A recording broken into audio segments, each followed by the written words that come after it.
اور مجھے یاد پڑتا ہے کہ جب یہ بجلی بنانے والے کارخانوں کے مافیا پہ ہاتھ پڑا تھا تو اس کے بعد بھی جو اجازت ہے وہ آئی ایم ایف سے لی گئی تھی. میرا خیال اب فیصلہ ہونا ہے آئی ایم ایف اور حکومت کے درمیان کہ پاکستان کے لوگوں نے تو اپنی حکومت کی طرف دیکھنا, اب لوگ آئی ایم ایف کی طرف دیکھتے ہیں, اور آئی ایم ایف کو ہم قصور کیوں نکالیں؟ بھائی آئی ایم ایف کیا کہتا ہے؟ آئی ایم ایف کیا انہیں روکتا ہے کہ پاکستان میں بڑی گاڑیوں پہ, بڑے گھروں پہ, بلکہ آپ یاد کریں ابھی کل کی بات ہے, وہ جو زرعی ٹیکس لگا رہے تھے بڑے جاگیرداروں پہ, وہ ٹیکس لگا ہے, میرا خیال وہ جو پہلا ٹیکس ہے وہ بھی نہیں مل رہا. تو میں یہ لمحہ فکری ہے پاکستان کے اہل سیاست کے لیے کہ اگر انہیں سیاست کرنی ہے تو پھر انہوں نے عوام کی طرف دیکھنا ہے یا کسی اور طرف دیکھنا ہے. میں آپ کو زمینی حقائق یہی ہیں کہ یہ بجلی اور گیس کے بل لوگوں پہ بہت بڑا عذاب ہے, یہ جن ہیں لوگوں کے گھروں میں اترتے ہیں. اور یہ بات مجھے یاد پڑتا ہے کچھ سال پہلے کسی نے کہا تھا کہ ہم عوام کو اپنی ڈال دیں گے کہ ان کو حکومتوں کی طرف دیکھنے کی فرصت نہیں ملے گی. میرا خیال وہی وقت آ گیا ہے کہ نہ لوگ عوام حکومت کی طرف دیکھ رہے ہیں, نہ حکومت کو عوام کی فکر. ٹھیک ہے ڈاکٹر صاحب, لیکن آئی ایم ایف کو جواز بنا کر کیا عوام کو مطمئن کیا جا سکتا ہے حکومتوں کی جانب سے؟ دیکھیں پرائس ہائیک پہ کیا بات کریں, ہم ایک ایسے دور سے گزر رہے ہیں جہاں عوام کے لیے نا امیدی, بے چارگی اور پریشانی ہے. اب ہمارے ہاں بہت سے لوگوں کے لیے یہ ممکن نہیں رہا ہے کہ وہ 3 وقت کا کھانا جو ہے نا اپنے بچوں کو کھلا سکیں, اور مہنگائی اتنی زیادہ ہے کہ حکومت کو پرواہ نہیں ہے. وجہ اس کی یہ ہے کہ حکومت نے تجربے سے سیکھ لیا ہے کہ ان کا اقتدار عوام کی سپورٹ یا عوام کی ناراضگی پہ نہیں ڈیپینڈ کرتا, لہذا جہاں ڈیپینڈ کرتا ہے وہاں حکومت ان کا بڑا خیال رکھ رہی ہے, ان طبقوں کا تنخواہوں سے, کنسیشن سے, مراعات سے جو ہے ان کو فائدے دے رہی ہے, لیکن عام آدمی کا اس میں کوئی دخل نہیں. سب سے بڑی چیز تو یہ ہے کہ جو کموڈٹیز کسی گھر کو یا کچن کو رن کرنے کے لیے ضروری ہوتی ہیں اس کی پرائس فاربیڈنگلی ہائی, بہت زیادہ اونچی ہوتی چلی جا رہی ہے, اور کوئی روک نہیں ہے. یعنی حکومت کی ذمہ داری ہوتی ہے. کبھی کبھی بیان آتا ہے کہ چیف منسٹر نے نوٹس لے لیا, اور جب چیف منسٹر کو پتہ بھی نہیں ہوتا وہ اس کے سٹاف کے لوگ نوٹس کی خبر نکال دیتے ہیں جو ہے. تو یہ اس قسم کی جو باتیں ہیں یہ بالکل افسوس کا مقام ہے کہ کوئی اس طرف توجہ نہیں. آپ بل اٹھا کے دیکھ لیں نا, گیس کا بل ابھی آیا ہے, اس کو ذرا لاہور میں اٹھا کے دیکھیں, جو گیس کی قیمت ہے وہ بل کا 20% ہے. آپ ہی بتا دیں آپ کا بل کتنا ہے؟ بس وہ رہنے دیں, میں بتا رہا ہوں نا, جو گیس کی پرائس ہے میرے بل میں وہ ٹوٹل بل کا 20% سے بھی کم ہے, اور 80% کے قریب کیا ہے, یہ خرچہ ڈالا ہوا ہے حکومت کا, وہ خرچہ ڈالا ہوا ہے یہ کمپنی نے ڈالا ہوا ہے کہ جی میٹر رینٹ دیں, پھر فکس پرائس دیں, اور پتہ نہیں اور جی ایس ٹی دے دیں, فلاں دے دیں, ایڈجسٹمنٹ کے اتنے پیسے ہیں. تو مطلب یہ لوٹ مچائی ہوئی ہے کیونکہ پوچھتا کوئی نہیں. یہ تو ایک بڑا ایشو بنا, لیکن جو سبزیوں کی قیمتیں اتنی ہائی ہو گئی ہیں, دالیں کھانا مشکل ہو گئی ہیں. دال کی قیمت 400 روپے کلو کی دال مل رہی ہے اب آپ کو. آپ اندازہ کریں لوگ دال کھائیں یا کس چیز. سب چینی پچھلے سال اسی مہینے میں 130 تھی, اب 230 ہے. اب دیکھیں نا چینی کی قیمت کیوں بڑھی ہے, یہ فیصلے حکومتی فیصلے ہیں. 2024 ستمبر میں فیصلہ ہوا تھا کہ یہ باہر ایکسپورٹ کر دی جائے, ایکسپورٹ ہو گئی. کچھ لوگوں نے جو مالکان ہیں ان کے فیکٹریوں کے, انہوں نے ایکسپورٹ کر کے پیسہ کمایا, پھر یہاں جب پرائس اوپر گئی یہاں پیسہ کمایا. ڈاکٹر صاحب ایکسپورٹ بھی ہوئی ہے یا نہیں یہ بھی پتہ نہیں ہوتا, یہی گوداموں میں پڑا ہوتا ہے. نہیں وہ بھی ایک ڈرامہ ہے, لیکن پھر ایکسپورٹ سے بھی پیسہ بنتا ہے, اور پھر اس کے علاوہ آپ نے جو ہے یہاں پرائس اوپر گئی اس سے پیسہ بنا. اب بتائیے نا کہ حکومت کو کوئی فکر ہے نہیں ہے, کوئی فکر. فائدہ کون اٹھا رہا ہے؟ فائدہ کون اٹھا رہا ہے, وہی ہے جو حکومت کے قریب ہیں. بھئی شوگر ملز کو آپ چیک کریں اونرشپ کن لوگوں کی ہے, یعنی 80-90% وہ لوگ ہیں جو برسر اقتدار ہیں. اب ظاہر ہے کہ برسر اقتدار اپنے پہ تو پابندی نہیں لگائے گا اس قسم کی جو ہے. تو مجھے تو کوئی امید نہیں ہے یہ, جب تک عوام, اصل میں عوام اس لیے کھڑی نہیں ہوتی کہ انہیں سیاسی جماعتوں سے بھی نا امیدی ہو گئی ہے, اور دوسرا یہ ہے کہ حکومت نے جو تشدد کا استعمال کیا ہے, پنجاب کی حکومت نے جتنا تشدد استعمال کیا ہے وہ کرتے وہ پی ٹی آئی کے خلاف کرتے رہے ہیں, لیکن اس سے خوف کی فضا قائم ہو گئی ہے. پہلے زمانے میں یہ ہوتا تھا کہ جو لوگ پولیٹیکل ریزنز کی وجہ سے گرفتار ہوتے تھے ان کو 2 دن میں بیل مل جاتی تھی. اب یہ ہے کہ بیل ملتی ہی نہیں، 2-3 ہفتے بلکہ مہینے، کیا ہوتا ہے ریمانڈ ہو جاتا ہے، وہ پولیس کا ریمانڈ ہو گیا 2 ہفتے کا، 1 ہفتے کا پولیس کا ریمانڈ، 1 ہفتے کا پھر ایکسٹینڈ ہو گیا، پھر وہ کورٹ میں کیس چلتا رہتا ہے، کہیں 2 مہینے کے بعد آپ کو اب بتائیں 2 مہینے میں اگر کوئی بندہ پکڑا گیا اس کے بیوی بچوں کو کون کھلائے پلائے گا؟ تو بندہ یہ سوچتا ہے کہ میری تو مصیبت بڑھ جائے گی اگر میں احتجاج کروں گا، تو وہ کیا کرتا ہے، وہ کسی سے مانگتا ہے، خیراتی اداروں کے پاس جاتا ہے۔ اگر پاکستان میں چیریٹیبل فریم ورک نہ موجود ہوتا جس میں فری کھانا بہت سے لوگ دیتے ہیں، بہت سی تنظیمیں دیتی ہیں، اگر یہ نہ ہو پاکستان کے اندر تو آپ یہ دیکھے گا کہ سٹارویشن آپ کو سڑکوں پہ نظر آئے گی۔ اس وقت حکومت کو کچھ نظر نہیں آ رہا، حکومت کو صرف 27ویں ترمیم نظر آ رہی ہے، اقتدار کا محفوظ کرنا ہے، اس کو ایگزمپشن دینی ہے۔ میرا یہی پوائنٹ ہے کہ جس طرح ہم نے ان ترامیم کے دوران حکومت کو ایکٹیو دیکھا اور جس طرح کوشاں وہ دکھائی دیے، کیا عوام کو ریلیف دینے کے لیے بھی اتنی سٹرگل اور اتنی ایفرٹ حکومت کر سکتی ہے رسول بخش رئیس صاحب؟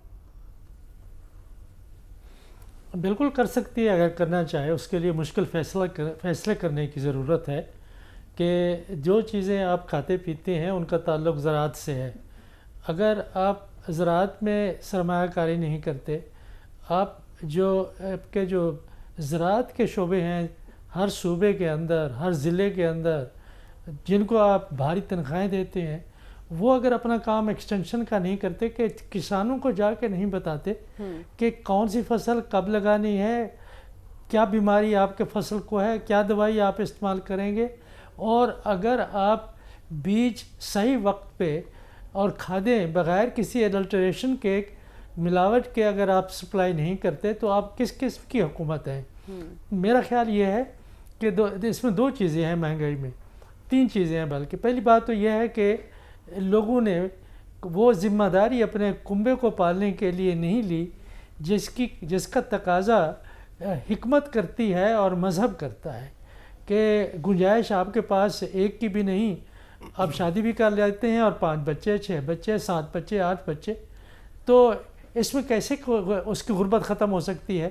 تو وہ اس کے لیے تو آپ پورے خاندان کو آپ مکمل ایک بکاری بنا رہے ہیں۔ لیکن بچوں کو بھی میں دیکھتا ہوں روزانہ کی بنیاد پر، پچھلے زمانے کی بات کی جائے تو 11 15 بچے ہوتے تھے تب ویسے روٹی کی ایسی فکر نہیں ہوتی تھی جیسے اب ہے۔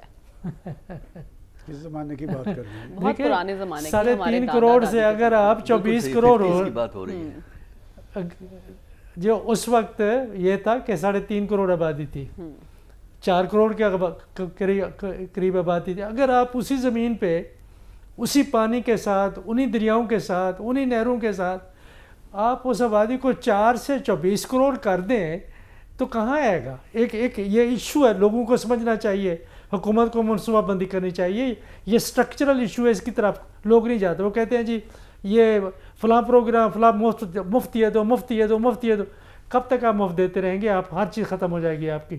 دوسرا جو بڑا ایشو ہے زراعت میں وہ یہ ہے کہ نہروں کا پانی لوگوں کو انصاف کے ساتھ نہیں ملتا، کوئی قانون نہیں۔ آپ کا نہری نظام پنجاب میں کہتا ہوں، چونکہ میں کاشتکار ہوں، میں جانتا ہوں، بالکل خستہ حالت میں ہے کہ لوگ چوری کرتے ہیں اور افسر بیچارے مجبور ہیں کیونکہ سیاستدان ان کو کوئی ایکشن لینے سے روکتے ہیں۔ پانی کی تقسیم کا مسئلہ ہے۔ پھر اس کے بعد جو سب سے بڑا مسئلہ ہے آپ کا یہ جو ٹرانسپورٹیشن کاسٹ ہے، میرے علاقے میں یا مختلف علاقوں میں نے دیکھا ہے کہ سبزی پیدا ہوتی ہے وہاں غلطی سلطی رہتی ہے، جو وہاں پہ سبزی کی قیمتیں ہیں، آپ یہاں پہ کہہ رہے ہیں کہ سبزی کی قیمت 200 روپے ہے، 300 روپے ہے، وہاں پہ شام کو 50 روپے 60 روپے کلو بھی کوئی نہیں لیتا، 40 روپے بھی کوئی نہیں لیتا، لوگوں کو پھینکنی پڑتی ہے کیونکہ وہاں سے میرا یہی پوائنٹ ہے۔ پرائس کنٹرول کمیٹیز کہاں ہیں؟ آپ تو گاؤں اور شہر کا فرق بتا رہے ہیں، میں ایک شہر میں مختلف ایریاز کی بات اگر کروں تو وہاں ایک ایریا میں سبزی کی قیمت کچھ اور ہوگی اور دوسرے ایریا میں اسی سبزی کی قیمت کچھ اور ہوگی، تو یہ دیکھنا کس کا کام ہے؟ یہ بھی حکومت کا کام ہے کہ آپ یہ جو پرانا منڈیوں کا نظام ہے اس کا آپ دوبارہ سے جائزہ لیں، کہ پہلے ٹرک آتے ہیں، وہاں پہ مناپلی رکھی ہوئی ہے لوگوں نے اور انہی کی ریڑیاں ہوتی ہیں، انہی کی دکانیں ہوتی ہیں، سارا وہ ڈسٹریبیوٹ کرتے ہیں، پورا ایک نیٹ ورک ہے جو مافیا بنا ہوا ہے یہ سبز منڈیوں کا، آپ ان کو ختم کریں۔ اور یہ جو چھوٹی چھوٹی دکانیں جہاں پہ جا کے آپ مختلف علاقوں میں مختلف قیمتوں پہ جا کے ان کے بارے میں ہم نے تحقیق کی ہوئی ہے. اب جا کے آپ سبزی یا پھل خرید کرتے ہیں, وہ پیچھے منڈی میں بیٹھے ہوئے ہیں ان کے رشتہ دار اور ان کے پارٹنرز, اور وہ ڈٹرمن کرتے ہیں. وہ جو بیچارہ دور دراز سے بلوچستان سے سیب لے کے آ رہا ہے, کوئی چنار سے, کپارا چنار سے, کوئی کہیں سے, کوئی جنوبی پنجاب سے, کوئی سندھ سے کوئی چیز لے کے آ رہا ہے, ان کو وہ قیمت دیتے ہیں جو وہ چاہتے ہیں, اور وہ بولی لگانے میں, ہر چیز کرنے میں. تو یہ چیزیں, یہ آپ کا کیا خیال ہے کہ جو یہ سبز منڈی کو جو بیوروکریسی دیکھتی ہے, کیا اس کو پتہ نہیں ہے؟ وہ بھی اپنا حصہ لیتے ہیں. اب دیکھیں ہر جگہ کے اوپر حکومت کا کردار ہے. اور اب یہ مجھے بتائیں کہ لاہور میں جہاں جہاں آپ دودھ اور دہی لیتے ہیں, آپ کو کیسے پتہ ہے کہ وہ خالص ہے؟ اگر آپ کو روزانہ اطلاعیں یہ ملتی ہیں کہ یہ فوڈ ڈپارٹمنٹ کے لوگوں نے یہ 5000 لیٹر دودھ تلف کیا ہے, تو کتنا لوگوں کو آپ نے سزا دی ہے اس بڑے جرم کی, گھنونے جرم کی. اب یہ معاملہ صرف شہروں تک نہیں ہے, یہ دیہاتوں تک پہنچ چکا ہے کہ لوگ, کوئی ڈیری فارم نہیں ہے کہ وہاں پہ ٹرکوں کے ٹرک جا رہے ہیں وہاں پہ دودھ بیچنے کے لیے. یہ کہاں سے بن رہا ہے؟ کیا ہو رہا ہے ملک کے اندر؟ تو لگتا تو یہ ہے کہ حکومت صرف اپنی جو پریولیجز ہیں, بینیفٹس ہیں, ان میں لگے ہوئے. اشرافیہ کو دیکھیں ان کو کیا فرق پڑتا ہے کہ آپ بات کرتے ہیں کہ چینی جی 120 روپے سے 200 روپے ہو گئی, 180 روپے ہو گئی, وہ تو ہنسیں گے, مذاق کریں گے. یہ کون سی مہنگائی کی بھائی بات کر رہے ہو؟ یہاں تو 1 لاکھ 1 کروڑ کی کوئی کی اہمیت نہیں ہے ان کے لیے. اور پھر اس کے بعد جو آپ نے یہ دیکھیں نا, آپ نے بات شروع کی تھی یہ IMF سے. یہ تو بتا دیں رانا ثناء اللہ صاحب کہ IMF کا کون سا پروگرام آپ نے لیا ہے جس کی وجہ سے مہنگائی ہو رہی ہے؟ آپ کا اگر IMF کا پروگرام نہ ہوتا, دوسری طرف تو آپ یہ کہتے ہیں IMF کا پروگرام نہ ہوتا تو آپ دیوالیہ ہو جاتے. دیوالیہ کیوں ہوتے؟ وہ دیوالیہ اس لیے نہیں ہوتے کہ وہ آپ کو پیسے دے رہے ہیں تاکہ آپ ادائیگیاں وقت کے اوپر کر سکیں. دیوالیہ اس لیے ہونا تھا کہ آپ نے وہ جو اسٹرکچرل ریفارمز معیشت کی آپ نے خود کرنی چاہیے, وہ IMF پہ دباؤ پہ کرتے ہیں. کہ IMF آپ کو کہتا ہے کہ ٹیکس ریٹ آپ بے شک زیادہ نہ بڑھائیں لیکن ٹیکس ریٹ میں لوگوں کو تو لے آئیں. ٹھیک ہے, تو وہ کیوں نہیں لے آتے؟ اور پھر تنخواہوں میں فرق دیکھیں. یہ حکومت کی ذمہ داری ہے میرے خیال میں کہ ایسی باتیں کرنا لوگوں کو بے وقوف بنانے کے مترادف ہے. لوگ بے وقوف آسانی سے بنتے ویسے نہیں ہیں آج کل. ٹھیک ہے, IMF کو مورد الزام ٹھہرانا آپ کہہ رہے ہیں کہ درست نہیں, اور ایسی باتیں کر کے عوام کو بہلایا نہیں جا سکتا. لیکن خیر صاحب, کیا واقعی یہ IMF ہی ہے جس کی وجہ سے غریب مزید خط غربت سے نیچے جاتا جا رہا ہے, اور حکومت کو اس معاملے میں جواب دہ نہیں ٹھہرایا جا سکتا؟ شارٹ آنسر ہے کہ بالکل نہیں, IMF کی ذمہ داری نہیں ہے. دیکھیں آپ نے, مجھے بڑی خوشی ہو رہی ہے کہ آپ نے بہت ہی اہم, میرے خیال سے سب سے بڑا پاکستان کی عوام کا مسئلہ مہنگائی ہے. باقی سب تمام باتیں بعد میں آتی ہیں. اور میں آپ کو بڑی کلیئرٹی دینا چاہتا ہوں اس وقت ناظرین کے لیے کہ ان کو سمجھ آئے کہ ذمہ داری کہاں لائے کرتی ہے. دیکھیں مہنگائی, قیمتوں کو برقرار رکھنا, قیمتوں کو ایک مناسب سطح پہ رکھنا, یہ کلیئرلی حکومت وقت کی ذمہ داری ہے, جو بھی حکومت ہے. نمبر 1, اب اس کام میں موجودہ حکومت جو ہے وہ مکمل طور پہ فیل ہو گئی ہے. اس کی 4 وجوہات میں آپ کو بتاتا ہوں. پہلی وجہ ہے کہ جو ایک برانڈ نیم تھا مسٹر نواز شریف, محترم نواز شریف صاحب کا, وہ عوام کی سیاست میں, عوام کی جو مڑ بھیر میں وہ شکست کھا گیا ہے. کیونکہ گورنمنٹس لیتی ہیں ہارڈ ڈیسیژنز, مشکل فیصلے کرنے پڑتے ہیں, پولیٹیکل ول ہوتی ہے, وہ لیڈرشپ کی مضبوطی کی بنیاد پہ وہ فیصلے لیے جاتے ہیں. چونکہ وہ برانڈ نیم ختم ہو گیا تو وہ مشکل فیصلے لینا حکومت نے ختم کر دیے. دوسری بات ہے, وزیر اعظم محترم شہباز شریف صاحب باقاعدہ طور پہ کلیئرلی نظر آیا کہ نہ ان کے پاس کوئی مشن سٹیٹمنٹ ہے, نہ کوئی ڈائریکشن ہے, نہ کوئی ایکشن پلان ہے کہ لوگوں کے مسائل کو حل کرنے کے لیے.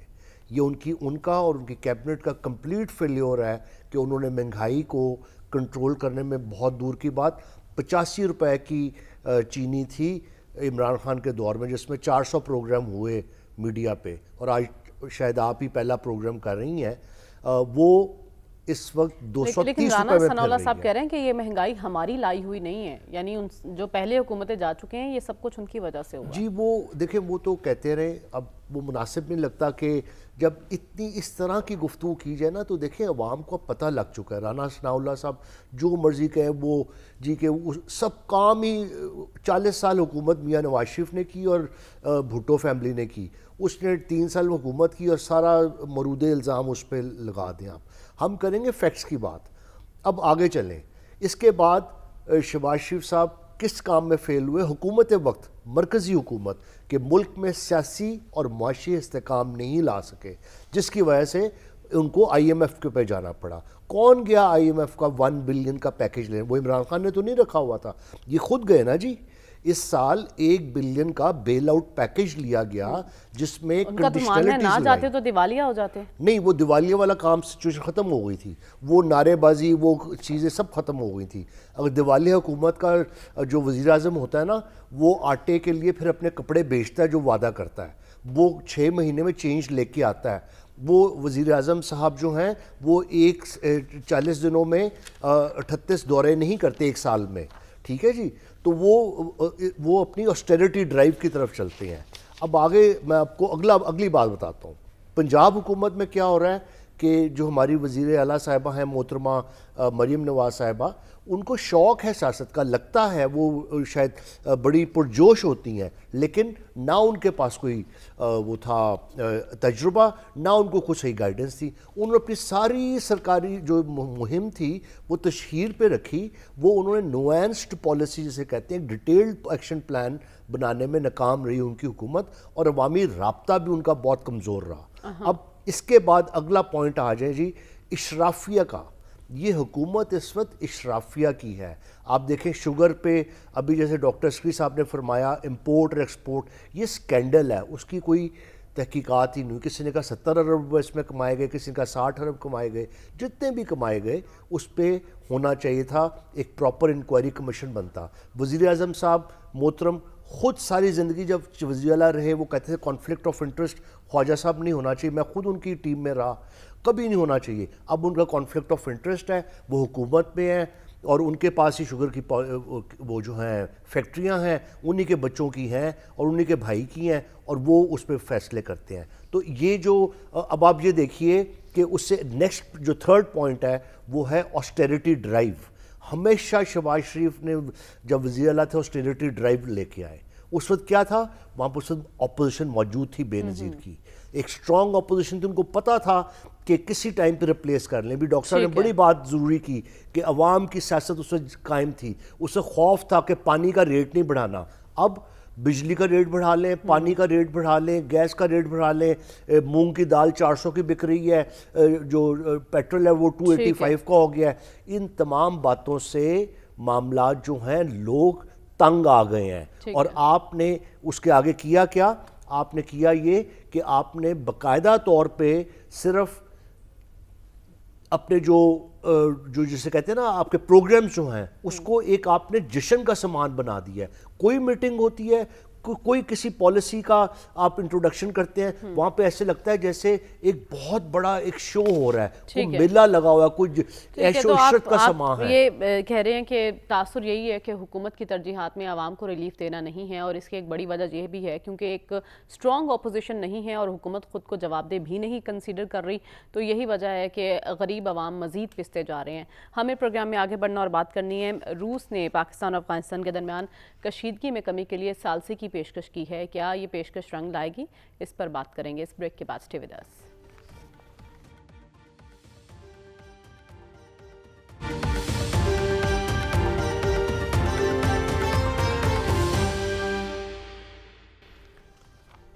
ویلکم بیک ناظرین۔ روس کی جانب سے پاکستان اور افغانستان کے درمیان کشیدگی کم کرنے کے لیے ثالثی کی پیشکش کرتے ہوئے کہا گیا ہے کہ پاکستان اور افغانستان دونوں اہم شراکت دار ہیں اور ہم سمجھتے ہیں کہ معاملات بات چیت سے حل ہونے چاہیے۔ سلمان صاحب، ایران کے بعد اب روس کی جانب سے یہ پیشکش کی گئی ہے، کیا اس میں کوئی پیش رفت ہو سکتی ہے؟ دیکھیں بات یہ کہ یہ پاکستان تھا جس نے افغانستان میں امن کو اس خطے کے استحکام کے ساتھ مشروط کیا تھا۔ روس نے براہ راست تو نہیں کہا کہ وہ ثالثی کی پیشکش، ان کی ترجمان نے یہ کہا ہے کہ یہ دونوں ملکوں کے درمیان کشیدگی جو ہے وہ اس خطے کے استحکام کے لیے تباہ کن ہوگی. دیکھیں اصل جو ملک ہیں وہ قطر اور ترکیہ تھے، اور میں سمجھتا ہوں کہ جس سنجیدگی سے انہوں نے اس پہ کام کیا تھا وہ اگر نتیجہ خیز نہیں ہوئی تو ایران اور روس کیا کریں گے. لیکن سلمان صاحب روس وہ ملک ہے جس نے اس کو تسلیم کیا، اس سال تسلیم کیا. کیا کوئی اثر و رسوخ ہوگا روس کا افغانستان پر؟ دیکھیں روس سے ہی تو کام شروع ہوا تھا. یہ جو آج تک ہم افغانستان کو بھوگت رہے ہیں یہ رشیا نے ہی تو پہلے وہاں پر قبضہ، وہاں پر فوجیں اتاری تھی.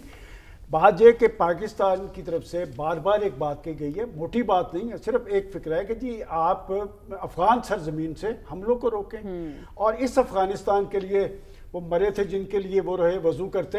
بات یہ کہ پاکستان کا ایک بڑا کیس ہے، ایک بڑی سٹڈی ہے دنیا کو. میں نے بار بار کہتا ہوں کہ ٹرمپ صاحب جب ماضی میں برسر اقتدار تھے انہوں نے افغانستان کی وجہ سے پاکستان کو ٹارگٹ کیا تھا کہ جی یہ ساری صورتحال، اور پاکستان دنیا کو یہ بتا رہا تھا کہ وہاں پر سیاسی تبدیلی کے عمل سے وہاں پر استحکام آئے گا.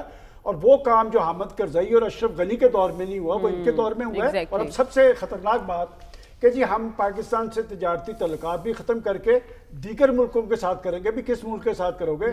چاہ بہار کی بندرگاہ کی بات کر رہے ہیں اور ایشیائی کنٹریز کی بات کر رہے ہیں، وہ تو تمہارے بارے میں خود کہہ رہے کہ یہاں سے آپ واپس جائیں. میں سمجھتا ہوں کہ پاکستان نے انتہائی ذمہ داری کا ثبوت دیا ہے ابھی تک. دیکھیں ان حملوں کے باوجود کہ جب بندے پکڑے گئے ہیں، افغانی پکڑے گئے ہیں، ابھی تک کوئی بڑے رد عمل اس لیے نہیں دیا کہ ذمہ داری کا تقاضا یہی تھا کہ کوئی پرامن حل نکل سکے. اور ابھی تک پاکستان ترکیہ کا وفد آ رہا ہے. میں نے کل خارجہ ترجمان سے نیکسٹ ویک میں آ رہا ہے جس میں ان کے وزیر خارجہ ہے، اس میں ان کے انٹیلیجنس اور دفاع کے چیفز موجود ہیں. میں سمجھتا ہوں کہ وہ کوششیں پرامن حل کی طرف ایک سنجیدہ کوشش ہوگی. آپ یہ کہنا چاہ رہے ہیں کہ مذاکرات کی بحالی کے امکانات ہیں اگر ترکیہ کا وفد؟ دیکھیں ابھی وہ پاکستان آئیں گے، اس سے پہلے وہ سب کچھ دیکھ چکے ہیں اس مذاکرات میں. پاکستان نے وہاں کیا بات کی ہے؟ پاکستان نے تو وہاں پر شواہد دیے ہیں، اور 3 باتیں تھیں کہ جی آپ کارروائی کریں یا مل کے کارروائی کریں یا ہمیں کارروائی کرنے دیں. وہ تینوں پہ تیار نہیں، دراصل وہ دیکھ کسی اور طرف رہے ہیں. بات یہ اکتوبر میں ہوا کیا ہے، جب سے ان کا وہ ملا بتکی کا دورہ ہوا ہے بھارت کا، بدلے بدلے میرے سرکار نظر آتے ہیں، لیکن اس بھارت نے ان کی مدد کے لیے نہیں آنا.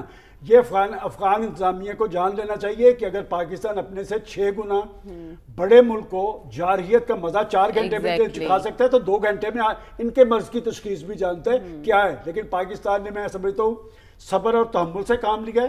ایک ذمہ دار ملک کے طور پہ پھر مذاکرات کے حوالے سے سنجیدہ ہے. اور پاکستان کا پرائم منسٹر اور پاکستان کے فیلڈ مارشل کے بیانات ریکارڈ پہ ہیں کہ افغانستان ہمارا ہمسایہ ہے، لیکن یہ برداشت نہیں ہوگا کہ وہاں سے پاکستان کے اندر حملے ہوں. اور میرے خیال یہ ترکیہ کی کوشش میں سمجھتا ہوں کہ وہ سنجیدہ کوشش ہے. اور اگر پرامن حل نکلتا ہے ٹھیک ہے، نہیں تو پھر پاکستان نے جو فیصلہ کیا ہے کہ وہ افغان سرزمین کا استعمال اگر پاکستان کے خلاف کریں گے تو پھر اس مرض کی تشخیص وہ کر چکے ہیں، پھر ڈوز کی ضرورت ہوگی. ٹھیک ہے، لیکن ڈاکٹر صاحب روس یہ سمجھ رہا ہے کہ اگر یہ دونوں ممالک کے درمیان کشیدگی برقرار رہی تو علاقائی سلامتی کے لیے خطرہ بن سکتی ہے. روس یہ کشیدگی ختم کروانے میں یا کم کروانے میں کوئی کردار ادا کر سکتا ہے؟ دیکھیے اگر کر سکتا ہے تو کر لے. دیکھیے نا، اس میں 2 چیزیں جو ہے نا وہ اہم ہیں، چاہے وہ روس کردار ادا کرے یا ایران کرے یا ایون ترکی والے جو یہاں آ رہے ہیں، وہ پاکستان سے گفتگو سے پہلے 2 کام کریں. ایک تو کام یہ کریں کہ وہ کابل کی حکومت سے بات کریں کہ بھئی آپ نے کس طریقے سے آپ نے اپنے نظام کو چلانا ہے اور کس قسم کے تعلقات آپ جو ہے ممالک پہ اپنے ہمسایہ ممالک سے رکھنا چاہتے ہیں. اور دوسرا کام یہ کرے جو پہلے سے ریلیٹڈ ہے کہ وہ اپنا خود تجزیہ کرے اور تجزیہ کر کے دیکھے کہ جو پاکستان کی شکایت ہے وہ درست ہے یا غلط ہے.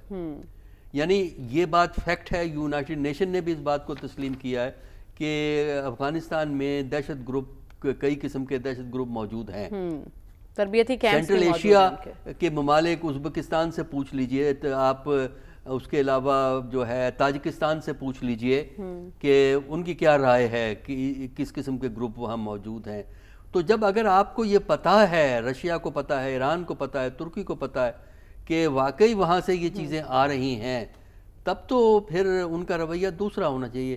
یہ رویہ کہ بات کر لو، چپ کر کے بیٹھ جاؤ، یہ کرو، یہ اس لیے ممکن نہیں ہے کہ اس کے کانسیکوینسز پاکستان کے لیے خطرناک ہیں. جب اندرونی طور پہ یہ واقعات ہوتے ہیں، جس طرح اسلام آباد میں ہوا، وانا کے کالج میں ہوا، کیڈٹ کالج میں ہوا، وہ تو اللہ کا شکر ہے کہ جو ہے سیکیورٹی فورسز نے مینیج کر لیا سارا ایشو، ورنہ وہ پشاور آرمی کالج اسکول والا حاشر ہو جاتا وہاں کا بھی. تو اللہ کا شکر ہے کہ وہ سیکیورٹی فورسز نے کام دکھا دیا وہاں پہ. دیکھیے تو یہ ہے کہ اگر یہ ملک اس بات پہ کنونس ہیں، یا تو یہ کہیں کہ پاکستان کی شکایت غلط ہے، پاکستان سے کہیں دیکھیے ہم نے چیک کیا ہے وہاں تو بڑی اچھی نظام چل رہا ہے، کوئی دہشت گرد. لیکن آپ کیا کہنا چاہ رہے ہیں اگر یہ کنونسڈ ہیں تو پھر کیا ری ایکشن ہونا چاہیے، ان کو کیا کرنا چاہیے؟ نہیں، ان کو پہلے ایڈمٹ کریں کہ یہ پھر یہ پہلے افغانستان کو سمجھائیں نا، اس کے بعد پاکستان سے بات کریں. پہلے افغانستان سے بات کریں کہ بھئی تم چاہتے کیا ہو، یہ گروپ تمہارے ہاں موجود ہیں، رشیا کو بھی پتہ ہے یہ گروپ موجود ہیں، تو لیکن یہ لیپا پوتی کہ جناب وہ موجود ہیں، ہاں آپ بات کریں. بات کس بات پہ کریں؟ ایشو جو پاکستان کا ہے وہ ٹیررزم کا ایشو ہے، جس میں ان کے لوکل روٹس بھی ہیں. دیکھیے پاکستان کی ذمہ داری بنتی ہے کہ ان کی لوکل سپورٹ بھی موجود ہے، اس کو پاکستان کو خود ڈیل کرنا چاہیے. لیکن دوسری طرف جو ہے، جو میں کئی دفعہ اس پروگرام میں کہہ چکا ہوں کہ سب سے بڑا آپ کی بارڈر کراسنگ ہوتی کس طرح ہے، اس کو آپ کو اسٹرکٹلی نوٹ کرنا چاہیے. آج کل تو بارڈر کی موومنٹ بند ہے آفیشیل، لیکن اس کے باوجود بھی بارڈر کراس ہو جاتا ہے. دوسرا جو ہے نا، ان کے اندرونی لنکیجز کیا ہیں، پاکستان میں ان گروپس کی سپورٹ بیس کیا ہے، کون لوگ ہیں جو ان کو سپورٹ کرتے ہیں. اس کے بعد پھر آپ جو ہے ڈپلومیسی کو استعمال کریں. کوئی بڑا ملٹری آپریشن افغانستان کے خلاف کرنے کی ضرورت نہیں ہے، ٹھیک ہے، وہ درست نہیں ہوگا، وہ فائدہ نہیں ہوگا، اس سے حاصل نہیں ہوگا. ہاں اگر کبھی ضرورت پڑے تو ٹارگیٹڈ اسپیسیفائڈ جو ٹریننگ کیمپ ہیں ان کو آپ نشانہ بنا سکتے ہیں، لیکن وہ لاسٹ ریزورٹ میں ہے. اس سے پہلے جو آپ کے اقدامات ہیں ان کی طرف زور دیجیے. آپ کہہ رہے ہیں یہ آپشن لاسٹ ہونی چاہیے، اس سے پہلے کے اقدامات جو ہیں وہ کرنے کی ضرورت ہے. لیکن رسول بخش رئیس صاحب، ابھی کہا گیا کہ افغانستان سے پوچھا جائے کہ وہ کیا چاہتا ہے، اور ہم نے خبر یہ بھی سنی کہ وہاں کے نائب وزیر اعظم نے اپنے تاجروں کو منع کر دیا ہے کہ بھئی آپ اب کہیں اور معاملات اپنے سیٹل کرنے کی کوشش کریں، یہاں سے اب تجارت ممکن نہیں. کس کی ایما پر یہ تیور بگڑے ہیں افغانستان کے؟ دیکھیں یہ افغانستان نہیں ہے، یہ طالبان ہے، اور طالبان کو آپ افغانستان نہ سمجھ لیں. افغانستان ایک ملک ہے، ایک ریاست ہے، ایک اس کی تاریخ ہے، اس کے اندر مختلف قسم کے لوگ رہتے ہیں، اور جس جبر و استبداد اور ایک دہشت کی فضا میں انہوں نے اپنی حکومت وہاں پہ قائم رکھی ہوئی ہے، وہاں پہ دوسرے لوگ خاموش ہیں یا ملک چھوڑنے پر مجبور ہیں یا کونوں میں کہیں بھی چھپے پھرتے ہیں، اور دنیا میں بیچارے افغانوں کو جگہ نہیں ملتی. تو اس لیے یہ افغانستان کی تو ہم بات کرتے ہیں، افغانستان کی جو موجودہ حکومت ہے، اور حکومت کا نام بھی میں سمجھتا ہوں کہ ایک بہت توہین ہے طالبان کی انتظامیہ پر. اس کو حکومت کرنے کے لیے یا ریاست کرنے کے لیے کچھ بھی نہیں ہے ان کے پاس، سوائے ایک جنونیت کے، اور سوائے اس کے کہ وہ تشدد اور دہشت گردی کو ایک پالیسی کے طور پر اپنے لوگوں کے خلاف استعمال کریں، اور جو وہاں پہ اور لسانی دھڑے ہیں ان کو خاموش کرنے کے لیے دہشت گردی استعمال کریں، اور پاکستان کے خلاف دہشت گردی استعمال کریں. اس کے علاوہ ان کی کوئی حیثیت نہیں ہے. تو ان کا دیکھیں جو حکومت اور ریاست ہوتی ہے اس کا مقصد عوام کی فلاح ہوتا ہے، ویسے ایک داخلی استحکام ہوتا ہے، ہم آہنگی ہوتی ہے دنیا میں، ایک وقار ہوتا ہے، ایک احترام ہوتا ہے. اگر کوئی وہ وقار اور احترام طالبان انتظامیہ کا ہو تو کوئی تو ملک تو ان کو تسلیم کر لے، اپنے سفارتکار وہاں پہ بھیجے، اپنے ایمبیسی کے اوپر جھنڈا لگائے. یہ 4 سال گزرنے کے بعد بھی ان کا یہی حال ہے تو ان کے بارے میں آپ کیا کہیں گے؟ تو اس لیے جو عام باتیں ہم منسوب کرتے ہیں حکومتوں سے، ریاستوں سے، وہ طالبان انتظامیہ سے نہیں ہو سکتی. یہ مختلف قسم کے لوگ ہیں، لیکن ان کے اندر بھی اپنے دھڑے بنے ہوئے ہیں، اور سارے وہ یہ نہیں چاہتے کہ پاکستان کے ساتھ تعلقات خراب ہوں، یا تعلقات کی خرابی کی بنیاد پر وہاں پہ افغانستان کے تاجر کہاں جائیں گے، اور افغانستان کا کاشتکار کہاں جائے گا جو پھل پیدا کرتا ہے. جو امیڈیٹ سب سے بڑی منڈی ان کو اویلیبل ہے وہ پاکستان کے 24 کروڑ عوام کی منڈی ہے، جہاں پہ کہ ان کی سبزی، ان کے پھلوں جو سب سے بڑی ان کی برآمدات ہیں ان کی کھپت ہوتی ہے. ہمارے لیے بھی ان کے لیے بھی سود مند ہے کہ افغانستان میں استحکام ہو، امن ہو. یہ دیکھیں جب تک کہ افغانستان، روس کی بھی بات کرنا چاہتا ہوں کہ روس چاہتا ہے کہ علاقے میں استحکام ہو. اگر افغانستان بد نظمی اور ایسا ماحول پیدا کرتا ہے کہ جہاں پہ مختلف دہشت گرد گروہ جا کے وہاں پناہ لیتے ہیں تو ان کو سنٹرل ایشیا میں خطرات ہیں، چین کو خطرات ہیں، ہمیں خطرات ہیں. تو ان کا مقصد یہی ہے کہ استحکام ہونا چاہیے پورے علاقے میں، جس کو وہ یوریشیا کہتے ہیں، اور گریٹر یوریشیا کی وہ بات کرتے ہیں جس میں پاکستان یہ سارے ممالک شامل ہیں، کہ استحکام، امن، ہم آہنگی اور ساتھ ہی ہے کہ علاقائی تعاون ترقی کے لیے ہونا چاہیے. تو اس مقصد کے لیے وہ چاہتے ہیں کہ ماضی میں بھی انہوں نے کوششیں کی ہیں. یہ نہیں ہے کہ پہلی بار ایسے ہی کوئی بیان آ گیا ہے، بلکہ انہوں نے ایک جو فارمیٹ ہے جس کو ہم ماسکو یا رشین فارمیٹ کہتے ہیں، ٹھیک ہے، اس میں وہ طالبان کو بھی بلاتے ہیں، ایران بھی آتا ہے، پاکستان بھی ہے، چین بھی ہے، کہ علاقائی ممالک مل کے ہم کوشش کریں کہ وہاں پہ استحکام لایا جائے. ٹھیک ہے، تو ان کی طرف سے یہ جینوئن آفر ہے، دیکھیں کہ کس حد تک وہ بھی کامیاب ہوتے ہیں. ٹھیک ہے. وہ ایک آپ کہہ رہے ہیں کہ جینوئن آفر کی گئی ہے اور دیکھنا ہے کس حد تک کامیابی نصیب ہوتی ہے. خالد صاحب، میں آپ سے یہی جاننا چاہتی ہوں، قطر، ترکیہ اور اس کے بعد ایران اور اب روس بھی میدان میں ہیں اور سب یہ چاہ رہے ہیں کہ بات چیت سے مسئلے کا حل تلاش کیا جائے، لیکن ان سب میں افغانستان کیا چاہ رہا ہے اور یہ جو ممالک جن کو تشویش لاحق ہو رہی ہے علاقائی سلامتی کی، وہ کیا کردار ادا کر سکتے ہیں؟ دیکھیں، جہاں تک افغانستان کا تعلق ہے، اس کو تو ایک بات سمجھ آ چکی ہے افغان طالبان کو، جو اس وقت جن کی حکومت ہے، کہ کراس بارڈر وائلیشن ہوگی، ہماری طرف ایک شہادت ہوگی، اس کا بھرپور جواب دیا جائے گا. ٹارگٹڈ ہوگا، پرسائز ہوگا اور بھرپور ہوگا. اس پہ کوئی دوسری رائے نہیں ہے. اور ہماری بہادر افواج نے پوری ریجن میں اپنی سپریمیسی قائم کی ہے. ملیٹریلی ہم اوفینسو ملک نہیں ہیں، ہم پیسفل کنٹری ہیں، لیکن ہماری شہادت ہوگی ایک فوجی کی، ایک سویلین کی، تو ہم اس کا بھرپور جواب دیں گے. یہ افغانستان کو پتہ لگ گیا اور ہم کراس بارڈر وائلیشن نہیں مانیں گے. اب آ جائیں مذاکرات پہ. دیکھیں ذرا، میں آپ کے پروگرام میں ہمیشہ ایک ورڈ کہتا رہا ہوں کہ لارجر گیم کا حصہ نہ بن جائے. میں یہاں پہ اپنے ایک انالیسز ہمبل سا پیش کر دیتا ہوں. دیکھیں، دو راستے ہیں. ایک اس وقت انٹرنیشنل پولیٹکس کو سمجھے ہمارے ریجن میں جو ہو رہی ہے. یہاں پہ سلسلہ یہ ہے کہ America is a policeman main of the ورلڈ. وہ یونیپولر ورلڈ میں ابھی تک رہ رہا ہے. وہ یہ بات ریلائز نہیں کر رہا کہ دنیا ملٹی پولر ورلڈ بن گئی ہے اور میجر پاور سینٹرز بھی کھل گئے ہیں، ایمرج کر گئے ہیں. اب جہاں تک ہمارے اس ایشیا کے اس پارٹ کا تعلق ہے، امریکہ کا پرابلم یہ ہے کہ امریکہ افغانستان میں اس کے ساتھ 3 انٹرسٹ ہیں. پہلا انٹرسٹ یہ ہے ایک پورے ایشیا کے حوالے سے کہ China should not become a regional hegemon, کہ اگر وہ اس ریجن کا پولیس مین بن گیا تو اگلے 5 سالوں میں وہ سمجھتا ہے امریکہ کہ ملیٹریلی چائنا اور رشیا مل کے امریکہ کو سپرسیڈ کر لے گا. لہٰذا وہ کہتا ہے اگر اس کو ریجنل ہیجمون بنا دیا، یہ یہاں کا پولیس مین بن گیا، تو پھر یہ ہمیں global police main of the world کو چیلنج کرے گا.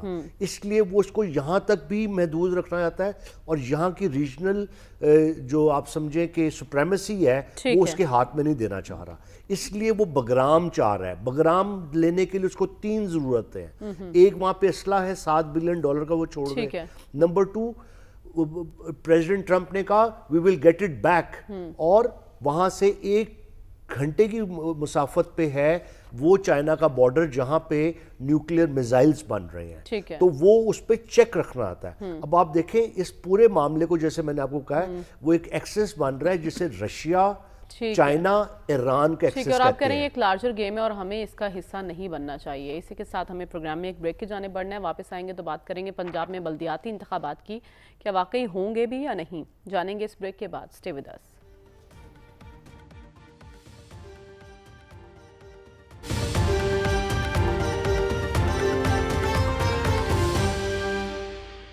ویلکم بیک ناظرین. 3 سال کے دوران 6 مرتبہ قانون میں تبدیلی کی گئی، 2 مرتبہ حلقہ بندیاں کی گئیں، ایک بار تو شیڈیول بھی جاری ہوا لیکن اس کے باوجود بلدیاتی انتخابات نہ ہو سکے. اب 6ٹھی مرتبہ قانون بدلا ہے اور الیکشن کمیشن آف پاکستان نے دسمبر میں پنجاب میں بلدیاتی الیکشن کروانے کا شیڈیول بھی واپس لے لیا ہے. تو اب ہونے کیا والا ہے، بلدیاتی انتخابات ہوں گے یا نہیں، ایک بڑا سوالیہ نشان ہے. اس کا جواب تلاش کرنے کی کوشش کرتے ہیں.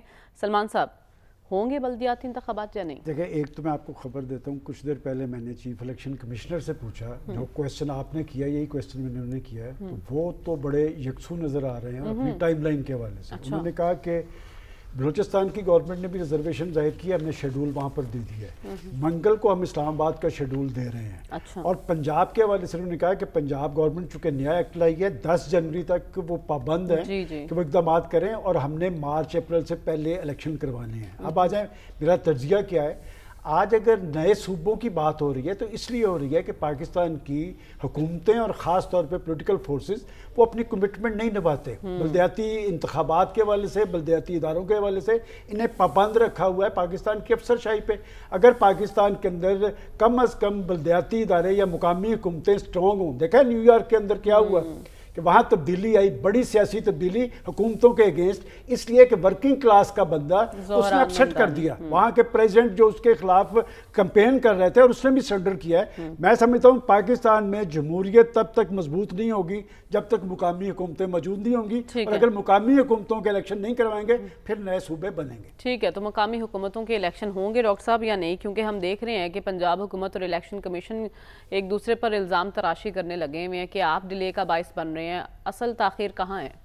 دیکھیے الیکشن کمیشن تو ڈٹرمنڈ لگتا ہے، جس طرح کوئٹے کا الیکشن پہ انہوں نے حکومت بلوچستان کی بات نہیں مانی، اور اب یہ ہے کہ اسلام آباد کا بھی بڑے عرصے سے رکا ہوا ہے، اور وہ بھی بڑا انٹرسٹنگ نسخہ استعمال کرتے ہیں اسلام آباد والے، جب بھی الیکشن کی بات کرتے ہیں الیکشن لاء میں تبدیلی کر دیتے ہیں نیشنل، کبھی سیٹیں بڑھا دیں گے، کبھی نمائندے بڑھا دیں گے، اور وہ اس سے پھر کام رک جاتا ہے۔ تو اب یہ ہے کہ الیکشن کمیشن تو ڈٹرمنڈ ہے، وہ تو کروانا چاہتے ہیں اور ان کی ذمہ داری بھی ہے الیکشن کروانا، لیکن دوسری طرف حکومت کو تو کوئی فائدہ نہیں ہے الیکشن کرانے کا، اس لیے کہ جو اس وقت جو ہے سسٹم آف گورننس ہے پنجاب کا، وہ ہائیلی پروونشل گورنمنٹ کے کنٹرول میں ہے ہر چیز، پروونشل گورنمنٹ پلس بیوروکریٹس، یہ ایک اسٹرانگ سا کمبینیشن بنا ہوا ہے جو پورے اس پروونس کو جو ہے مینیج کر رہا ہے۔ تو میرا نہیں خیال کہ وہ یہ چاہیں گے کہ یہ جو کنٹرول ہے ٹاپ سے، یعنی لاہور سے جو کنٹرول ہو رہا ہے، اس کنٹرول کو ویکنس پیدا ہو جائے، کیونکہ ظاہر ہے اگر آپ لوکل گورنمنٹ بناتے ہیں تو لوکل گورنمنٹس جو ہیں وہ اپنے کام خود کرنا شروع کرتی ہیں، آپ سے کچھ ڈیمانڈ کرتی ہیں، فنڈز آپ سے لیتی ہیں پروونشل گورنمنٹ سے، تو یہ ایک نئی پریشر بلڈ ہو جاتا ہے پروونشل گورنمنٹ کے اوپر۔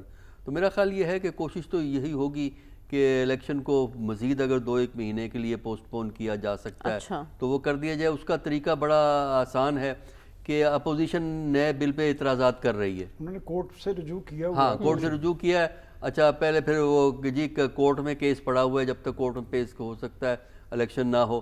پھر ایک اور طریقہ ہے کہ ابھی تو اپوزیشن کی بات نہ مانو، کچھ عرصے کے بعد جب الیکشن قریب آئے گا اپوزیشن کی 2-4 باتیں مان کے، ہاں اپوزیشن کی کچھ باتیں مان کے لا امینڈ کر دو، لا امینڈ کریں گے الیکشن پھر پوسٹ پون ہو جائے گا۔ ایگزیکٹلی، تو یہ سلسلہ آخر کب تک جاری رہے گا رسول بخش رئیس صاحب؟ کب تک بھاگ سکتی ہے صوبائی حکومتیں بلدیاتی الیکشن سے؟ جب تک کہ جمہوریت کے نام پر غیر جمہوری رویے یہاں پہ مضبوط رہتے ہیں، جب تک یہ غیر جمہوری رویے کمزور نہیں ہوں گے، جمہوریت اور یہ غیر جمہوری رویہ، میں آمریت کی بات نہیں کر رہا یا نہ موروثیت کی بات کر رہا ہوں، یہ تمام چیزیں ضد ہیں جمہوریت کی۔ جمہوریت کی جو بنیاد ہے وہ مقامی حکومتوں پہ ہے، مقامی حکومتوں سے، شہری حکومتوں سے ریاستی حکومتیں بنی ہیں، وفاقی حکومتیں بنی ہیں، نظام نیچے سے چلتا ہے، عوام سے چلتا ہے، عوام کا ہے، عوام کے لیے ہے، عوام کی فلاح کے لیے ہے۔ آپ نے ان کو حکمرانی میں اور حکومت کی منصوبہ سازی میں، وسائل کی تقسیم میں، انصاف مہیا کرنے میں، ہر چیز سے آپ نے ان کو محروم کیا ہوا ہے کہ آپ کو نہیں پتا کہ آپ کو آپ کی گلی کس طرح بننی چاہیے، آپ کے وسائل کس طرح بننے چاہیے۔ یہ تو حاکم وقت ہی آپ کو بتائے گا، اور وہ جو وہاں پہ بیٹھے ہوئے ہیں اس لاہور میں وہ آپ کو بتائیں گے۔ دیکھیں دنیا کی مثالیں ہمارے پاس ہیں، چین کی مثال لے لیں، چین اگرچہ وہ جمہوری ملک نہیں ہے، انہوں نے یہ منصوبہ بندی اور وسائل کی تقسیم مقامی سطح کے اوپر کی ہوئی ہے۔ امریکہ میں، برطانیہ میں، تمام مغربی جمہوریتوں میں مقامی حکومتیں وہ سارا کام کرتی ہیں جو آپ کا M N A M P اور سینیٹر صاحب کرنا چاہتے ہیں. کیا روزانہ شور مچاتے ہیں. یہی تو المیہ ہے کہ ہم مثالیں مغرب کی دیتے ہیں لیکن اس پر عمل درآمد نہیں کرتے, نہ ہی ہمارے اقدامات ان سے میل کھاتے ہیں. خالد صاحب, آپ کی نظر میں اقتدار کی نچلی سطح تک منتقلی کیوں نہیں ممکن بن پا رہی, کب تک یہ ممکن ہوگا؟ دیکھیں جی, بڑی کلیئر بات ہے کہ چاہے پنجاب حکومت ہو, چیف الیکشن کمشنر ہو یا کورٹس ہوں, وہ یکسوں ہیں, وہ ون پیج پہ ہیں, الیکشن نہیں ہوں گے جب تک حکومتی جماعت مسلم لیگ نون نہیں چاہے گی, خصوصی طور پر پنجاب میں. اب وجہ یہ ہے کہ میڈم مریم نواز صاحبہ جو ہیں, ان کو جو 8 فروری کو خوف تھا, جو خوف وزیر اعظم شہباز شریف صاحب کو تھا, وہ پی ٹی آئی کا یا عمران خان کا کہہ لیں, وہ پہلے سے زیادہ ان کے دلوں میں ہے. اچھا. اور آپ دیکھیں کہ جو انہوں نے نئی امینڈمنٹ کی وہ اتنی مضحکہ خیز ہے کہ غیر جماعتی بنیادوں پہ الیکشن ہوں گے. بھئی آپ شیر کے نشان پہ الیکشن لڑیں, کوئی نشان نہیں ہوگا, الیکشن لڑے جائیں گے, اور 1 مہینے کے اندر وہ لوگ جو ہیں وہ جو الیکٹ ہو کے آئیں گے, وہ جو جماعت جوائن کرنا چاہیں, تاکہ حکومتی جماعت میں پھر آٹومیٹکلی. اس میں تو کوئی مسئلہ ہی نہیں ہے, حکومت کو تو پھر کروا دینے چاہیے الیکشن. نہیں, لیکن اس سے بھی خوف ہے نا جی کہ یہ کہیں یہ سب پالیسیز جو ہے, جیسے 8 فیبرری کو وہ فیل ہو گئے تھے اپنے کام میں, جب بلہ لے لیا تو کہیں وہ ان کے کسی سمبل پہ وہ لوگ نہ جیت جائیں. ایک بات ہی ہے. سیکنڈ بات یہ ہے کہ چاہے عمران خان کی پارٹی ہو, چاہے مسلم لیگ نون ہو, یہ تمام, یا پیپلز پارٹی ہو, یہ ساری شخصی پارٹیاں ہیں. یہ نہیں چاہتے کہ نئی لیڈرشپ آئے. لوکل گورنمنٹ سے دیکھیں, جب مشرف صاحب کے دور میں ناظم کا جو نظام آیا تھا, اس سے بڑے اچھے ناظم ڈیولپ ہوئے, انہوں نے کام کیا. اس میں باقاعدہ طور پہ فائنینشیل اور ایڈمنسٹریٹو وہ جو تھی پاورز نیچے ڈیلیگیٹ کی گئی تھیں, اور جب وہ ڈیلیگیٹ ہو گئی تھیں تو اس سے ایک نئی لیڈرشپ ڈیولپ ہو رہی تھی, جو اس وقت مسلم لیگ نون کی لیڈرشپ جو اپنی صرف شریف فیکٹر کے بلیو کرتی ہے, وہ نہیں چاہتی کہ نئی لیڈرشپ. اور یہی وجہ ہے ہمیں اس وقت لیڈرشپ کا بھی شدید فقدان دکھائی دے رہا ہے, کیونکہ نئی لیڈرشپ سامنے نہیں آ رہی. اس کے ساتھ ہی پروگرام کا وقت ختم ہو جاتا ہے. ہمیں اجازت دیجیے, اللہ حافظ.